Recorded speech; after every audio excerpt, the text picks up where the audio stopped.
Good morning, good afternoon, good evening, good night, good day. And that's to you, that's depending where you are in the world. We are doing our nighttime devotion. It is a Monday night, approaching 8:30 p.m. Nighttime devotion from the devotional Conflict and Courage. The title today, Confused and Scattered. Genesis 11, verse 8. So the Lord scattered them abroad from thence upon the face of all the earth, and they left off to build the city. Now, this, who you might not know, for those that don't know it, this is all about the Tower of Babel.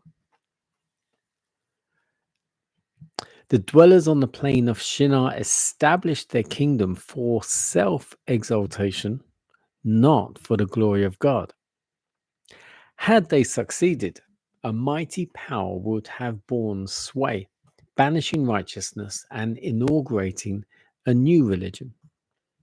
The world would have been demoralized, but God never leaves the world without witnesses for him. At this time, there were men who humbled themselves before God and cried unto him, O God, they pleaded, interpose between thy cause and the plans and methods of men. When the tower had been partially completed, a portion of it was occupied as a dwelling place for the laborers. Other apartments, splendidly furnished and adorned, were devoted to their idols. Suddenly, the work that had been advancing so prosperously was checked. Angels were sent to bring to naught the purpose of the builders. The tower had reached a lofty height, and it was impossible for the workmen at the top to communicate directly with those at the base.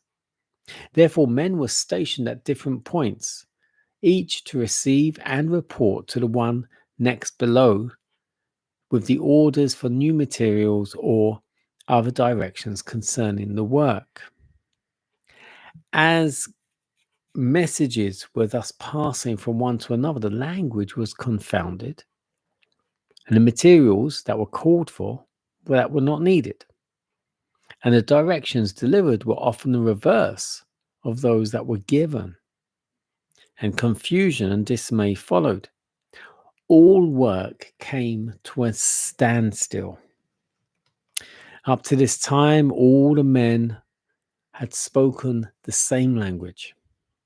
But those that could understand one another's speech now were united in companies. And some went one way, some went the other way. Because the Lord scattered them abroad from thence upon the face of all the earth. And this dispersion was the means of peopling the earth.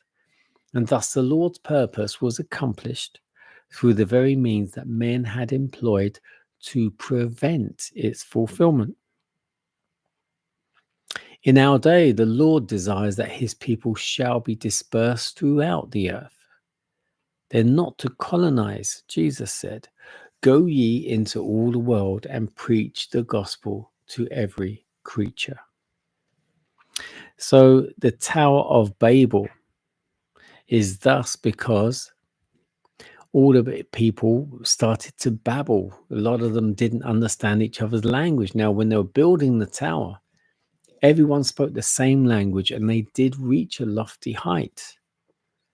But when God confused their languages, there was just some here that could only understand each other, couldn't understand anyone else. And some here understand each other.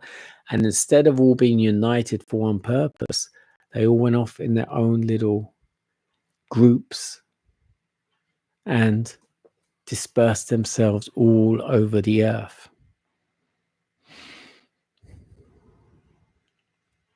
So what was meant for man, God turned it around and made it for good, so people would disperse around the earth and not just congregate in that one tower. And it's much like they're trying to do to all of us now. They're trying to push us all into cities, into towns, and out of the rural areas. But as we like to say, get out of the city, get yourself some land, enjoy nature, come into the city when you need to, and then come out again. Don't be drawn in by what the world wants you to do. Be drawn into what God wants you to do. Understand your purpose and fulfill it.